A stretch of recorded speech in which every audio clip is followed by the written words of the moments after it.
Kids want me to go help them build a fort, but I'm going to do this first. Yeah, this is it's just a little plastic baseball bat. It's a fat bat. Yeah, so then I just have it hooked up here to the oil, because a lot of times these small engines, you try to, they just have a little oil plug there, and it just spills all over. This is the first time I've seen it with this little spout thing there. It's kind of handy. Not sure if it really needs an oil change, but it doesn't hurt, especially I'm going to resell this thing, so.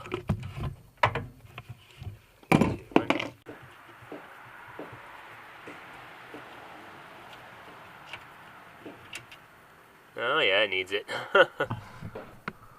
It's pretty black.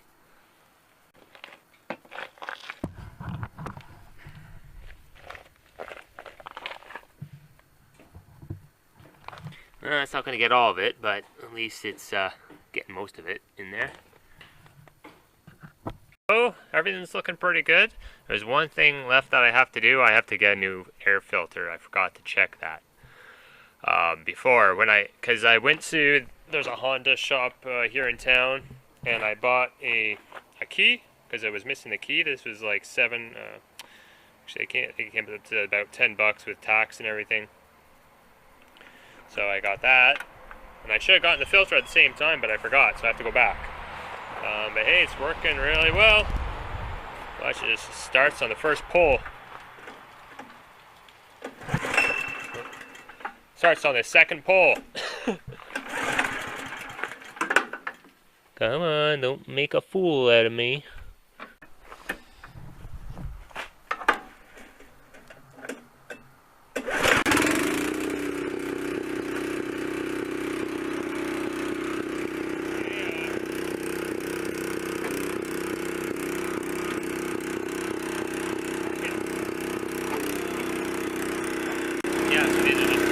That I've sold on eBay in my store yesterday.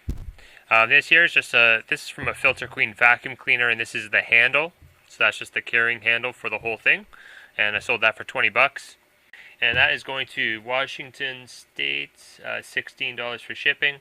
And I have another one of these in my store, so I have one more to sell for $20. And I'm just really liking these old vintage Filter Queen vacuums. I sell a lot of parts of them. I just went through a whole large lot of parts that I want to sell, and I mean that I want to list on eBay, and so I just have a whole bunch of them up in my store right now. They're getting lots of views, a few watchers.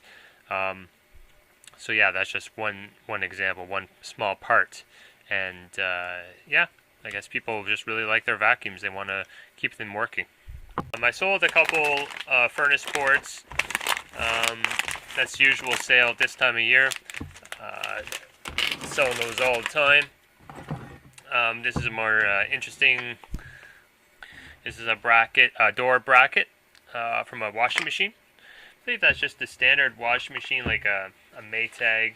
That's been up for a little while, but it did sell for $50, and they paid $15 for shipping going to Manitoba. And just really like appliance parts, especially washing machines. I find that there's just always in demand. Washing machines in particular, it's a pretty violent machine. It's lots of force involved in that machine, so things do break down inside of it all the time. And it's an expensive machine, and it's hard to move, so people would rather fix it rather than having to buy a brand new one. Lugging it out, bringing the new one back in. Lots of money to be made in appliances. Like I get a lot of heating and cooling parts, heating and cooling scrap from my shop that I go to all the time, and it's great. There's more parts in appliances than there are in furnaces, for example. If I wasn't picking up heating and cooling parts, I wouldn't miss a beat. I would just go right to these guys and start looking, like actively searching for appliances and buying. I looked on Kijiji briefly, and there's a whole bunch of them for parts of repair, like really, really nice high-end appliances that have broken and people are just trying to get rid of. they're all over the place. So I would just go after that. Specifically, washing machines and stoves. Those are the two that I like. I also like dishwashers. Dryers, it seems like there's not too much on those.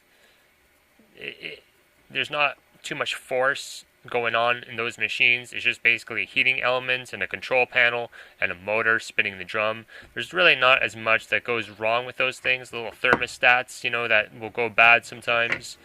Dishwashers I like because, the dishwasher racks, if they're not rusted out. What's the other one there? Refrigerators. Refrigerators are great too. More so than just the newer ones, because there's lots and lots of components that can be resold. Like, you just go through and sell all those refrigerator bins that are in there, and they tend to be mid-range price, like anywhere between $15 to $30, possibly more. And they can be hard to store because they're like the crisper pans can be quite large and hard to store. But you can always find them, and they're always in demand too. Anyways, a little rambling off on that, but I was just talking about that with my wife, because my shop, they called me once last week. Like, I just haven't been going there last couple weeks. Last week they called me once, and some scrapper, they left all their scrap outside, and some scrapper came and stole all of it. It didn't upset me at all. And this week, they've called me once so far, so twice in 2 weeks. So it's kind of slowed down a little bit. They give me a lot of good scrap, but so that's what I like about it. They give me a lot of good scrap, scrap metal, copper, stuff like that. But if it ended tomorrow, my store wouldn't change. I would just go after this stuff more. Last thing that sold here, don't know if you guys remember that was dropped off in my recycling bin. So that is a pair of genuine Leatherman. That's a genuine Leatherman pair. I don't know if you call it a pair or not. It's a pair of pliers. I always call it a pair of pliers. So that's called a Leatherman side clip. See there, it's made in Portland, Oregon. I looked on Google Images. I looked this up, and it's identical. It's not a knockoff. It says Leatherman there as well, and Leatherman on there. So it's definitely a Leatherman, genuine Leatherman tool. So Leatherman side clip it was made in the early 2000s. This one here has an engraving, Kingston 2001. That would be Kingston, Ontario is a city nearby. So I think someone would have, the person who used to own this, got that somehow. Anyways, so I did some research. I was pleasantly surprised on how much these guys sell for. So I listed it on eBay for $100, and it sold. So it sold for $100, and they're paying $16 for shipping. It's going to Arizona. Yeah, I think that's really, really cool. It's just such a small little package, easy to ship, easy to list. Yeah, I think that's really cool. Knives and other tools like this. I know there's a huge, huge market for knives, and I'd love to know more about it as my knowledge expands. You just gotta know the main brands, and whenever you see them, you grab it. You ever find these little garage door openers? If you ever find that garage sales or wherever, pick them up if you want to resell stuff on eBay. But I've sold these before on eBay, and I've done very well with them. I like selling them. So this one I got at my drop-off recycling bin. So what I've decided to do this time is just to double make sure. I've sold a couple before. I've never had problems with these before. It's quite a simple little board. Not much can go wrong there.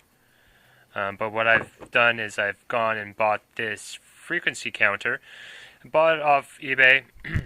Came from China. It's you know, one of those free shipping thing, $6 free shipping excuse me, deals that, you know, it takes like 2 months to get here. But you know, I was in no hurry to get it. So yeah, so what you do, you just have to plug it into this battery. You know, just try to make sure you can see that. You just have to start pressing the buttons, and then it'll show up the frequency there. Okay, so that just means that button is working. Now it looks like I actually have to unplug it and plug it back in to reset it. And this is the zone where you put the frequency on. Same thing. Last button.